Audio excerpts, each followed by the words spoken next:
Okay, good day everyone. Mr. Smantu, tutor from Zilla's Tutorial Center responsible for accounting. Today's presentation is going to be based on correction of errors. But firstly, we are expected to know the specific objectives.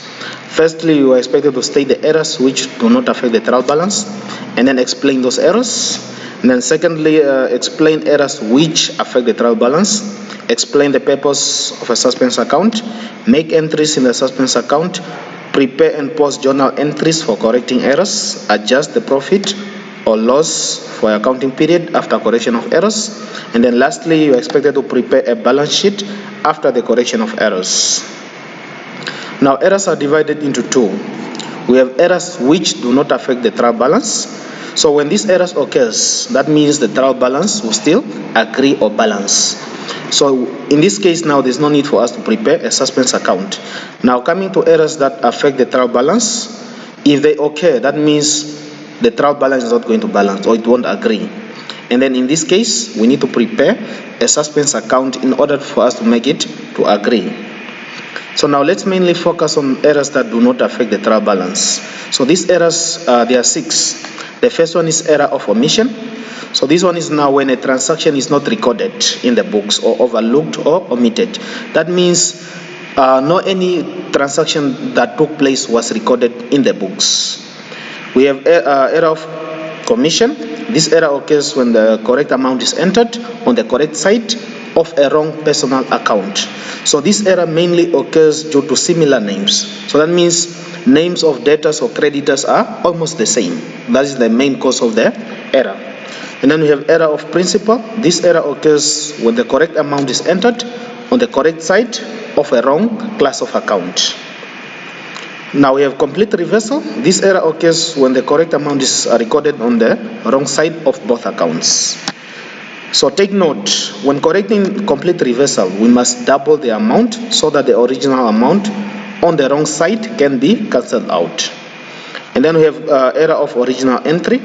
So this error occurs when the double entry of a transaction is completed correctly but using the same wrong amount in both accounts. For example, bought goods by check that is costing 460, and then this transaction was recorded in the books as 640. So that means the double entry is correct. The only difference is that the amount is wrong. Instead of us recording 460, it was recorded as 640. So that is now the error of original entry. And then the last one is compensating error. So this is when two different errors affect the debit and credit entry with exactly the same amount. So let's say, for example, sales undercast by 300, purchases also undercast by 300. So that means there are two errors that is affecting both sides, that is the debit and then the credit entry, but the amount should be exactly the same.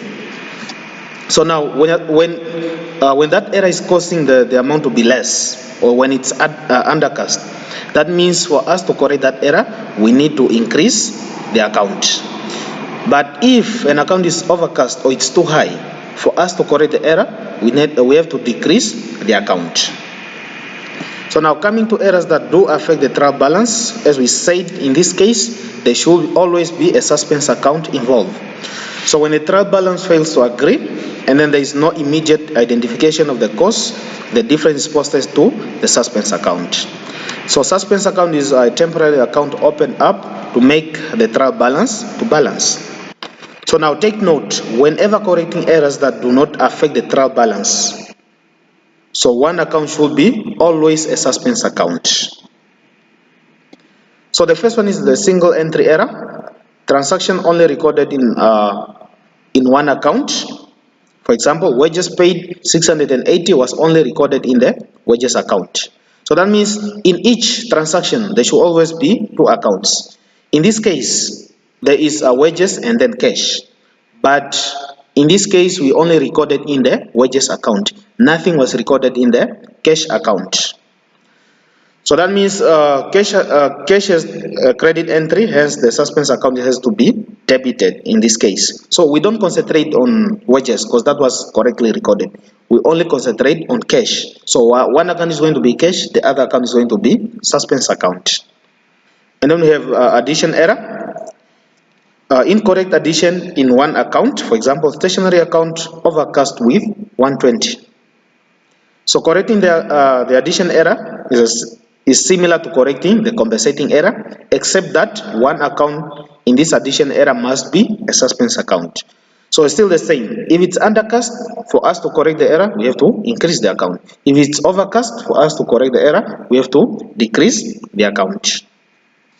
And then the last one is error in completing double entry. So this error can occur in two different ways. The first way is when recording different amount in both accounts. So for example, bought goods and paid by check 800, and then this transaction was correctly recorded in the bank account, but in the purchases account was recorded as 500. So instead of us using the 800, we wrongly used the amount of 500. So now take note, if the wrong amount is bigger than the correct amount, that means we have to record the difference on the opposite sides. So in this case, the correct amount is 800 and then the wrong amount is 500. So that means the wrong amount is smaller than the correct amount. So that means we record the difference on the same side. But if it could be that the wrong amount is bigger, let's say the wrong amount is 800, then we record it on the opposite sides. So in other words, it can also occur whereby recording a transaction on the same side of both accounts. For example, we recorded 350 cash for goods sold, and then this transaction was recorded on the credit side of both accounts. So as you said, for us to include our double entry system, there should always be a credit and a debit entry. So in this case, there is only a credit entry. So the sales account was correctly recorded, hence we are going to do nothing to it. And then always remember to double the amount when we are removing the amount from the wrong side to the correct side. So that means in this case, it's 350, we have to double it, and then it becomes 700. So that is all that we have for today. Thank you very much. Have a nice day.